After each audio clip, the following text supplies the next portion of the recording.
پچھلے دنوں بریلوی مسلک کے معروف نعت خواں اویس رضا قادری صاحب نے اپنے بیٹے بیٹی کی شادی کی تقریب محرم الحرام کے ابتدائی عشرے میں منعقد کی،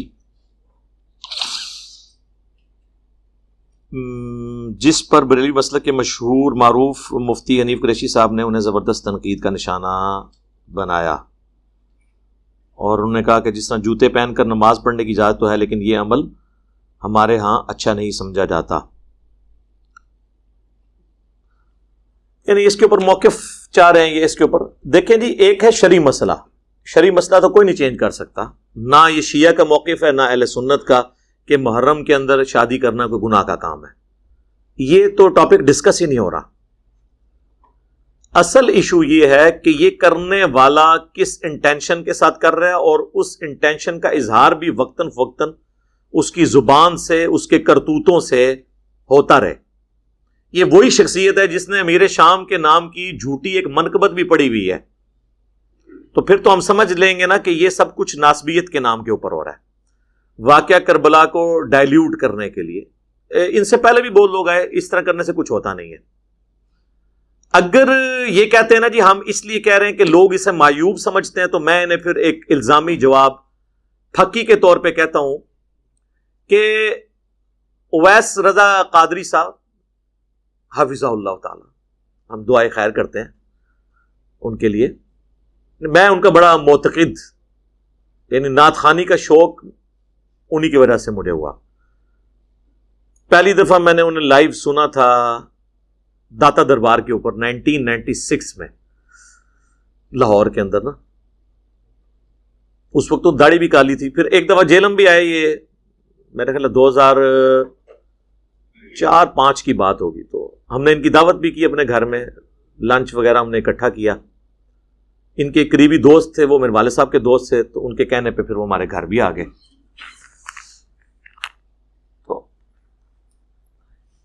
یہ اعلیٰ حضرت امام احمد بریلوی صاحب کو بڑا کوٹ کرتے ہیں، ان کا کلام ایسا پڑھتے ہیں جیسا کہ پڑھنے کا حق ہے۔ باقی لوگ تو خالی پڑھتے ہیں، ان کو اس کا فہم بھی ہے کہ یہ اتنی مشکل جو شاعری ہوئی ہے، اس میں جو استعارے استعمال ہوئے ہیں وہ سارا ایکسپلین بھی کرتے ہیں۔ تو اعلیٰ حضرت ہی نے فتاوی رضویہ کے اندر یہ فتویٰ لکھا ہے ننگے سر نماز کے بارے میں، فقہا کا قول نقل کیا ہے، اسے انڈورس کیا ہے کہ ننگے سر نماز پڑھنا درست ہے، اور اگر کسی مرد کو ننگے سر نماز پڑھنے میں خشوع خضوع ملتا ہو تو وہ ننگے سر ہی نماز پڑھے۔ ٹھیک ہے جی، یہ ہے کتابی بریلویت جو ان کی اپنی کتابوں میں، اور کتاب بھی کس کی، فتویٰ کس کا، احمد بریلوی کا۔ لیکن پریکٹیکلی بریلویت کیا ہے؟ آپ کسی بریلوی سے پوچھے، وہ کہے گا ننگے سر نماز ہی نہیں ہوتی۔ یہی ہے نا، پٹی پڑھا دی ہے نا۔ پریکٹیکلی ان کو یہ انہوں نے دیا ہوا ہے۔ جوڈیشری کی ان کی لینگویج اور ہوتی ہے، عوام کی لینگویج اور ہوتی ہے۔ تو اب میں اویس رضا قادری صاحب سے کہوں گا، آپ بھی اور آپ کے وہ جو باپا جانی پیر صاحب ہیں ریاض قادری صاحب، یہ سب لوگ، یہ ایک پورا عشرہ جو ہے ربیع الاول شریف آنے والا ہے، ربیع الاول شریف کا پہلا عشرہ جس میں انہوں نے جلسے جلوس یہ سب کچھ کرنا ہے، یہ سب لوگ ننگے سر کیوں نہیں جلسے جلوس کرتے، اور نماز بھی سب اجتماعی ننگے سر پڑھیں، تاکہ اپنی عوام کو یہ منوا لیں کہ مرد کی ننگے سر نماز ہو جاتی ہے۔ جس طرح انہوں نے محرم میں شادی کر کے یہ منوانے کی کوشش کی ہے کہ محرم میں شادی درست ہے، تو یہ بھی منائے نا پھر اب۔ تو آپ کا کیا خیال ہے، یہ کریں گے؟ اس لیے نہیں کریں گے کہ اس میں ان کے فرقے کا نقصان ہے۔ تو یہ لوگ شرعی مسئلوں کو بالکل فالو نہیں کر رہے ہوتے، ان کے اندر چھپی ہوئی ناسبیت ہوتی ہے، ایجنڈوں کو فالو کر رہے ہوتے ہیں۔ اور یہ صرف اس کا نہیں ہے، یہ باقی فرقوں کا بھی حال ہے، انہوں نے مسئلے گود لیے ہوئے ہیں۔ دیوبندی پوری زندگی 12 ربیع الاول کے جلوس کو بدعت کہتے رہے، حتیٰ کہ تنگ آ کے انہوں نے شیعہ کے بکس کے اندر یکم محرم کو حضرت عمر فاروق کے یوم شہادت مناتے ہوئے وہ بھی جلوس نکالنے شروع کر دیے۔ سیدنا عمر فاروق رضی اللہ تعالیٰ عنہ ان کے جلسے جلوسوں کے محتاج نہیں ہیں، لیکن ہم پوچھیں گے کہ کروڑوں عمر قربان رسول اللہ کے قدموں پر صلی اللہ علیہ وآلہ وسلم، حضرت عمر کی وفات پہ جلوس نکلے تو وہ سنت ہو، حالانکہ وہ غم کا موقع ہے۔ حضور کی پیدائش کی خوشی میں 12 ربیع الاول یا آپ کے نزدیک 9 ربیع الاول کا جلوس نکالنا بدعت کیوں ہو گیا؟ حضور کا تو مرتبہ زیادہ ہے، نکالے، وہ نہیں نکالیں گے کیوں؟ وہ لیبل نہیں ہے فرقے کا، وہ بریلویوں کا ہے، وہ پہلے ہی انہوں نے بکنگ کرا لی ہے، ہاں انہیں بک نہیں ہو سکتا، یہ مسئلہ بک نہیں ہو سکتا کیونکہ وہ کیش کرا لے، انہوں نے مان لیا نا سارا کچھ. تو یہ ناسبیت ہے. حالانکہ یکم محرم سیدنا عمر کا یوم شہادت ثابت ہی نہیں، میرا اس پہ پورا کلپ ریکارڈ ہے. میں اہل سنت کی تمام سیرت کی کتابیں جو خلفائے راشدین کے بارے میں لکھی گئی، اور یہ مولویوں کی نہیں، محدثین کی، ابن اثیر کی اسود الغابہ، اس کی شرح 8000 صحابہ کے لاتے زندگی ابن حجر اسقلانی نے لکھے الاصابہ، اس کی عبارتیں دکھائی ہیں. الاستیاب امام ابن عبد البر کی، ساری یہ بڑی کتابیں ہیں، سب میں ہے کہ 26 ذوالحجہ 23 ہجری میں سیدنا عمر کی شہادت ہوئی، اور یکم محرم سے پہلے حضرت عثمان کی بیعت ہو چکی بھی تھی. لیکن انہوں نے ضد میں کہا کہ یکم محرم کریں تو چلے ڈائلیوٹ ہو جائے، جلوس نکال رہے ہیں. تو یہ مقصد حضرت عمر کی محبت نہیں بلکہ شیعہ کے ساتھ ٹسل ہے. یہاں پہ بھی یہ جو انہوں نے کیا ہے، اویس رضا قادری حفظہ اللہ تعالیٰ نے جو حرکت کی ہے، کہ دینی مسئلے سے کوئی ان کو ہمدردی نہیں ہے، ذہن میں رکھیے گا. یہ سب کچھ انہوں نے کیا ہے ناسبیت کو سپورٹ کرنے کے لیے، چونکہ اس وقت وہ جھنڈا یہ پورے یہ پارٹی اٹھائی ہوئی ہے نا، یہ بے گناہ بے خطا ڈیش ڈیش ڈیش ڈیش، یہ کس نے لگوائے ہیں نعرے؟ ان کو کہ ایک دفعہ نعرہ لگایا نا، بے گناہ بے خطا عمار ابن یاسر جسے قتل کیا گیا جنگ صفین میں، اور بخاری اور مسلم دونوں میں حدیث ہے عمار کو ایک باغی جماعت قتل کرے گی، عمار انہیں اللہ اور جنت کی طرف بلائے گا، وہ جماعت دوزخ کی طرف بلا رہی ہوگی. یہ حدیث بھی ساتھ بیان کریں، اور مسند احمد کی حدیث بھی بیان کریں کہ ابو الغادیہ جو کہ صلح حدیبیہ کا صحابی تھا، اصحاب شجرہ میں سے تھا، اس نے عمار کو قتل کیا، اور وہ روتا تھا کیونکہ مسند احمد میں حدیث ہے کہ عمار کا قاتل اور مال لوٹنے والا جہنم کی آگ میں ہے. ابن حجر اسقلانی نے کہا کہ اسے وہ فضیلت کام آ جائے گی جو مسلم میں ہے کہ جن لوگوں نے درخت کے نیچے میری بیعت کی انہیں آگ نہیں چھوئے گی. تو شیخ البانی جو محدث اعظم تھے سعودیہ کے، انہوں نے کہا کہ نہیں، جب حکم خاص آ جائے پھر عام فضیلت اٹھ جاتی ہے، چونکہ یہ خاص بات آ گئی کہ عمار کا قاتل اور مال لوٹنے والا جہنم میں ہے. اب وہ چاہے بدری ہو چاہے صلح حدیبیہ کا ہو، حضور نے جب اسپیسیفکلی فرما دیا، عام فضیلت اس سے اٹھ گئی. اور یہ سب کو پتہ ہے، یہ بریلویوں دیوبندیوں کے ساتھ اہل حدیث نہیں جھگڑتے جب ان کو کہتے ہیں وَإِذَا قُرِئَ الْقُرْآنُ فَاسْتَمِعُوا لَهُ، تو وہ کہتے ہیں نہیں جب یہ خاص آ گیا نا لا صلاۃ لمن لم یقرأ بفاتحۃ الکتاب، تو اب وہ حکم عام اٹھ جائے گا. فاتحہ جو ہے نا اس کے علاوہ کی قرات سننی چاہیے، فاتحہ تو آپ نے دب کے رکھنی ہے. کرتے ہیں نا وہاں، اپنے سارے مسئلے انہوں بتانے، پھر شہادتیں منا رہے ہوتے ہیں. ہم کہتے ہیں کہ یہ انہوں نے 10 محرم کے اوپر امیر معاویہ کانفرنس کی، وہ ایک جلالی ہے پیچھے کھڑا ہوا ان کے ناسبی، ان سے یہ پوچھیں کہ آپ 10 محرم کے دن امیر معاویہ کانفرنس کر رہے ہیں، عمار ابن یاسر کے نام کی کانفرنس کیوں نہیں ہوتی ہے؟ کروڑوں معاویہ ہونا ایک عمار کے برابر نہیں ہے جو اس کی قربانیاں ہیں دین کے لیے، جس کے ماں باپ اسلام کے پہلے شہداء ہیں، سیدہ سمیہ اور سیدنا یاسر. اور حاکم کے اندر حدیث ہے، نبی علیہ السلام نے فرمایا عمار سر کے بالوں سے پاؤں کے ناخنوں تک ایمان سے پر ہے. اور صحیح بخاری میں حدیث ہے کہ اللہ نے عمار کی زبان کو شیطان سے محفوظ کر دیا ہے، اس کی زبان پہ حق جاری ہوتا ہے. حق سن لیں. پھر صحیح بخاری میں ہے کہ انہوں نے کوفے کے ممبر پہ خطبہ دیا، لوگو اللہ نے تمہیں آزمایا ہے، ایک طرف دنیا اور آخرت میں تمہارے نبی کی بیوی عائشہ ہیں، آخرت میں بھی بیوی ہیں، مرتبہ کم نہیں ہوا، لیکن اللہ تمہیں آزمائے گا کہ تم عائشہ کی اطاعت کرتے ہو یا اللہ کی اطاعت، کیونکہ حضرت علی کی اطاعت اللہ کی اطاعت ہے. یا ایھا الذین آمنوا اطیعوا اللہ واطیعوا الرسول واولی الامر منکم. تو سیدنا عمار ابن یاسر نے سیدہ عائشہ کے جنگ کرنے کو اللہ کے خلاف جنگ قرار دیا، دوسری طرف ان کی عزت بھی کی کہ دنیا اور آخرت میں وہ تمہارے نبی کی بیوی ہے. یہ زبان سے ان کے حق جاری ہوا نا. تو عمار ابن یاسر کی شہادت کا دن کیوں نہیں منایا جاتا؟ اس لیے کہ لوگ پوچھیں گے کہ کس رضی اللہ عنہ نے کس رضی اللہ عنہ کے کہنے پہ اس رضی اللہ عنہ کو شہید کیا.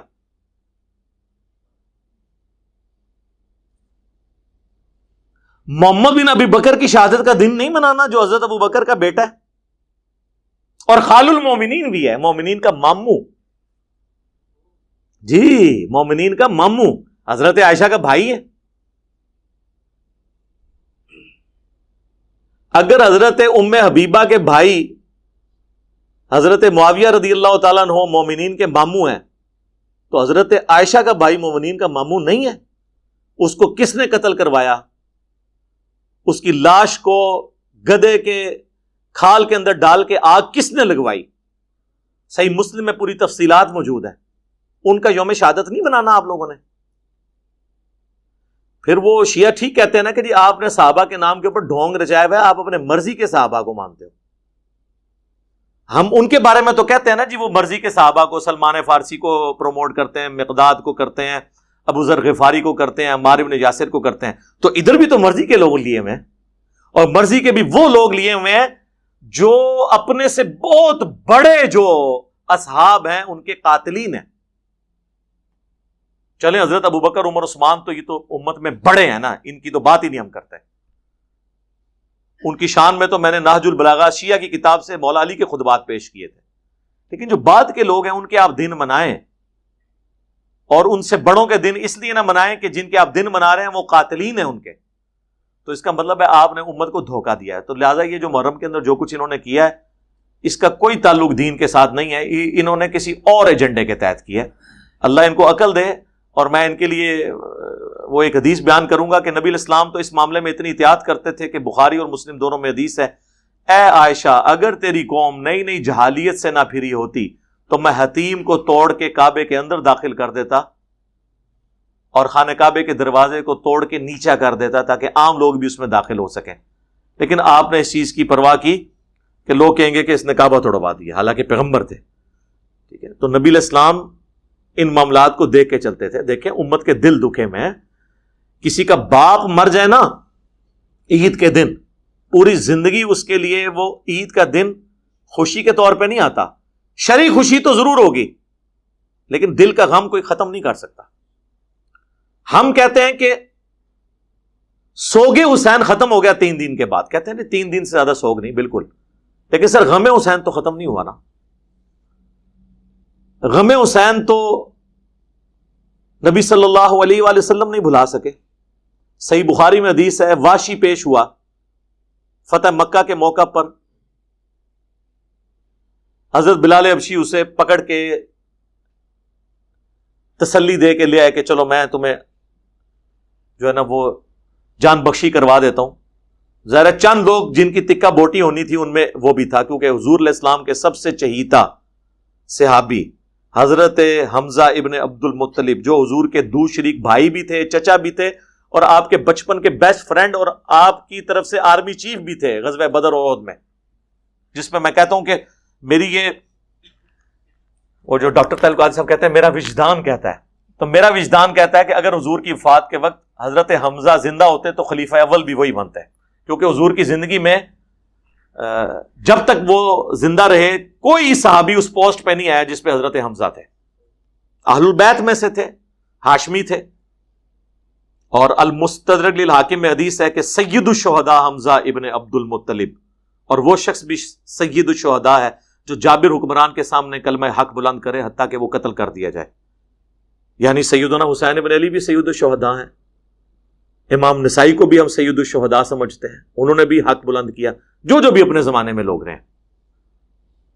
تو حمزہ ابن عبد المطلب کا قاتل واشی، صحیح بخاری کے الفاظ ہیں، حضور کے سامنے جب پیش کیا گیا فتح مکہ کے موقع پر، حضور نے بلا کے پوچھا واشی یا رسول اللہ قاتل حمزہ، یا رسول اللہ واشی تیرا اسلام تو قبول ہے لیکن تو کیا ایسا کر سکتا ہے کہ مجھے اپنی شکل نہ دکھا؟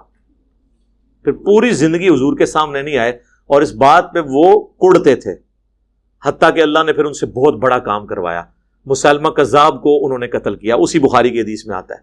اس کے بعد وہ کہتے تھے کہ میں اللہ سے امید کرتا ہوں کہ میں نے اسلام کے سب سے بہترین آدمی کو قتل کیا تھا، حمزہ ابن عبد المطلب، اور اسلام کے بدترین دشمن کو بھی میں نے قتل کیا، مسلمہ کذاب، جس نے جھوٹا دعوی نبوت کیا تھا جنگ یمامہ میں، یعنی وہ سمجھتے تھے کہ اس کی وجہ سے اللہ تعالیٰ مجھے بیلنس کر دے گا، لیکن نبی علیہ السلام کے سامنے وہ پوری زندگی نہیں آئے۔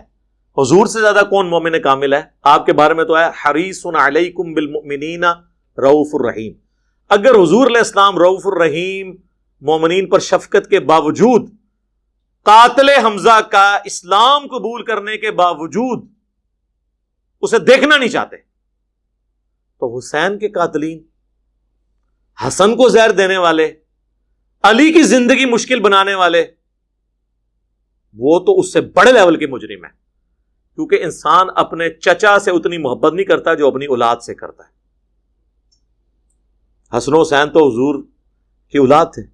صحیح بخاری میں عبداللہ ابن عمر کو ایک عراقی آ کے پوچھتا ہے کہ بتائیں احرام کی حالت میں اگر کوئی مچھر یا مکھی مار دے تو کیا اس کا کوئی کفارہ ہے؟ کیونکہ جانور کا شکار کرنا قرآن میں منع کیا گیا ہے. تو آپ نے کہا یہ بندہ کون ہے، اسے بلاؤ. تو بتایا کہ یہ اہل عراق میں سے. انہوں نے کہا عراقیوں، تم نے تو اللہ کے نبی کے نواسے کو قتل کر دیا اور مجھ سے مکھی اور مچھر کا مسئلہ پوچھ رہے ہو، حالانکہ میں نے حضور سے خود سنا تھا کہ حسن اور حسین دنیا میں میرے دو پھول ہیں. یہ صحیح بخاری کی حدیث ہے. جامعہ ترمذی میں حدیث ہے حسن و حسین جنتی نوجوانوں کے سردار ہیں اور سیدہ فاطمہ جنتی عورتوں کی سردار ہیں. المستدرک للحاکم میں، سنن ابن ماجہ میں حدیث موجود ہے حسن و حسین جنتی نوجوانوں کے سردار ہیں اور ان کے باپ علی ابن ابی طالب ان سے بھی افضل ہیں. تو جب اتنا بڑا واقعہ کربلا ہوا ہو تو غم حسین تو ختم نہیں ہو سکتا. غم حسین تو حضور کی زندگی میں بھی تھا. مسند احمد میں حدیث ہے، مشکات کے اندر بھی موجود ہے کہ ابن عباس کہتے ہیں ایک دوپہر کو میں نے نبی علیہ السلام کو خواب میں دیکھا. آپ کی حالت پرانگدہ تھی، بال بکھرے ہوئے، ہاتھ میں خون کی ایک شیشی. میں نے کہا یا رسول اللہ میرے ماں باپ آپ پہ قربان ہوں، آپ کی کیا حالت ہے؟ آپ فرمایا صبح سے حسین اور اس کے ساتھیوں کا خون جمع کر رہا ہوں. یہ ایک تمثیل تھی جو آپ کو دکھائی گئی تھی، یہ نہیں کہ آپ فزیکلی وہاں موجود تھے. آپ میں سے کئی لوگ ہیں وہ کہتے ہیں ہم نے علی بھائی کو خواب میں دیکھا تھا، علی بھائی کو پتہ ہی نہیں ہوتا. وہ اللہ دکھاتا ہے نا، وہ ایک تمثیل ہوتی ہے. یہ تمثیل تھی، یہ نہیں تھا کہ حضور کربلا میں موجود تھے. ایسا کوئی عقیدہ نہیں ہے. تو وہ کہتے ہیں میں گھبرا کے اٹھا، میں نے وہ دن اور تاریخ یاد رکھی اور بعد میں خبر جب آئی، ظاہر انٹرنیٹ کا دور تو نہیں تھا، اسی دن 10 محرم 61 ہجری میں حسین ابن علی کو شہید کیا گیا تھا. تو غم حسین تو ابھی تک جاری ہے سر. حضور کی وفات کو 50 سال ہو چکے ہیں اور غم حسین جاری ہے. 50 سال کے بعد اللہ نے تمثیل دکھائی نا، تو 3 دن کے بعد تو سوگ ختم ہو گیا تھا، غم حسین جاری. حضور کی زندگی میں غم حسین تو حسین کی تکلیف سے پہلے بھی شروع ہو گیا. مسند احمد میں حدیث ہے، مولا علی کہتے ہیں میں حضور کے سامنے ایک دفعہ حاضر ہوا تو میں نے دیکھا کہ حسین ابن علی کو آپ نے گود میں اٹھایا اور مبارک آنکھوں سے آنسو روائے. میں نے کہا یا رسول اللہ میرے ماں باپ آپ پہ قربان، آپ کو کس نے غمگین کر دیا؟ کہا کہ ابھی ابھی جبرائیل علیہ السلام آئے تھے اور انہوں نے مجھے بتایا کہ آپ کے اس بچے کو جس سے آپ اتنی محبت کر رہے ہیں فرات کے کنارے پیاسا شہید کر دیا جائے گا. تو میری خواہش پہ انہوں نے کربلا کی سرخ مٹی بھی ہاتھ یوں مار کے، ظاہر ہے وہ ایک فرشتے کا ہاتھ تھا، لا کے مجھے دکھائی کہ یہ وہ مٹی ہے. اور یہ حدیث مولا علی نے بیان کی جب آپ جنگ نہروان یا صفین کے لیے گزر رہے تھے تو نینوا مقام کے اوپر آپ نے کہا اصبر یا ابا عبداللہ، اے ابو عبداللہ. یہ ابو عبداللہ کنیت تھی حضرت حسین ابن علی کی. صبر کرنا، صبر کرنا اے ابو عبداللہ، صبر کرنا. تو وہ ساتھی کہتے ہیں میں حیرانگی میں مبتلا ہو گیا کہ مولا علی کس سے باتیں کر رہے ہیں. تو انہوں نے کہا کہ مجھے حضور نے یہ بات بتائی تھی جب حضور کی گود میں حسین تھا کہ یہاں پہ میرا حسین شہید کیا جائے گا. تو میں یعنی اپنے حسین کو کہہ رہا ہوں کہ جب تیرے پہ یہ وقت آئے تو صبر کرنا. اور یہ منوس مارے کہتے ہیں ڈاکوؤں نے مار چھڑیا ہے. ڈاکا تو ایمان تے پیا ہوا ہے تو ڈاکو ہی نظر آنے نے نا. ہم یہ پوچھتے ہیں کہ کیا حسین ابن علی کو حضور کا نواسا ہونے کی وجہ سے جنتی نوجوانوں کی سرداری ملی ہے اس اسلام میں ہوتے ہوئے جو اسلام تقوی کی بنیاد پہ فیصلہ کرتا ہے ان اکرمکم عند اللہ اتقاکم؟ کیا آپ یہ ایکسپیکٹ کر سکتے ہیں وہ اسلام جو رشتہ داری کو دوسرے نمبر پہ رکھتا ہے، تقوی کو پہلے نمبر پر؟ کیونکہ مسلم کی حدیث ہے جسے اس کے عمل نے پیچھے چھوڑ دیا اس کا نسب اسے آگے لے کے نہیں جا سکتا. تو ہم یہ پوچھتے ہیں کہ حسین ابن علی نے حضور کی زندگی میں کون سی جنگ لڑی ہے؟ نہ بدر لڑی، نہ احد لڑی، نہ خندق، نہ تبوک پہ. اس وقت تو آپ حضور کی وفات کے وقت آپ کی عمر تو بمشکل 5.5-6 سال تھی. تو حضرت حسین نے کون سے ایسا کارنامہ کیا ہے جس کی وجہ سے ان کے نسب نے بھی انہیں فائدہ پہنچایا، اتنا بڑا انہوں نے عمل کیا ہے؟ تو وہ یہ کربلا ہی ہے کہ جب سب لوگ مصلحت کا شکار ہو جائیں اس وقت اپنے خون سے اختلافی نوٹ لکھ کے بتا دیا کہ حق کے لیے مختصر جماعت بھی کھڑی ہو، یہ پرواہ نہ کرے کہ میرے ساتھ لوگ ہیں یا نہیں ہیں، لیکن سچائی کے لیے کھڑے ہو جائیں. یہ وہ اختلافی نوٹ ہے. تو امت کے دل دکھے میں ہیں. ہم یہ کہتے ہیں کہ یہ اویس رضا قادری صاحب اپنے کسی بیٹے یا پوتے کا نام یزید رکھے نا، اور کہنے نہیں میں یزید ابن معاویہ کی نسبت سے نہیں رکھ رہا، لوگ اس نام سے اتنی نفرت کرتے ہیں تو میں نے سوچا یزید نام کے تو کتنے صحابہ ہیں. یزید بن ابی سفیان جنگ یرموک میں چند بڑے کمانڈرز میں سے تھے، حضرت ابو عبیدہ کے ساتھ، حضرت معاویہ کے بھائی، وہ صحابی ہیں. تو چونکہ یزید نام سے لوگ بہت نفرت رکھتے ہیں لہذا میں اپنے بچوں کے نام یزید رکھوں گا، لیکن وہ یزید ابن معاویہ والا نہیں، یزید بن ابی سفیان والا رکھنا نا. اور اپنی کنیت رکھ ابو یزید، یزید دا ابا، یزید دا پیو. ہوں تو با یزید بستامی دا بھی نام جڑا نا لیندے نے حضرت بستامی. انہوں پتہ تھلو کو بول نہ پوے کہ یار یہ کیڑا بستامی. کہنے جی بازید بستامی جو تھے وہ قبر پہ جا کے بیعت ہوئے تھے حضرت امام جعفر کے.